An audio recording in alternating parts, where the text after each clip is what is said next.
ભારે વરસાદ વચ્ચે દક્ષિણ દિલ્હીના જેતપુર વિસ્તારમાં એક ગંભીર દુર્ઘટના સર્જાઈ હતી।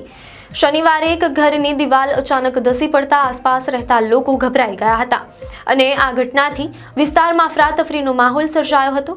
આ દુર્ઘટનામાં અનેક લોકો કાટમાળ નીચે દટાઈ ગયા હતા। જો કે શરૂઆતમાં 8 લોકોના ઈજાગ્રસ્ત થયાના અહેવાલ હતા, પરંતુ બાદમાં તપાસમાં સામે આવ્યું કે 7 લોકોના મૃત્યુ થયા છે।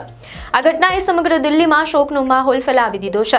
આ ઘટનાની જાણ થતાં જ પોલીસ ઘટના સ્થળે આવી પહોંચી હતી અને બચાવ કામગીરી શરૂ કરી હતી, પરંતુ આ અકસ્માત એટલો ભયંકર હતો કે અનેક ઘાયલોને હોસ્પિટલમાં લઈ જતા જ ઘાયલોએ હોસ્પિટલમાં જ દમ તોડ્યો હતો।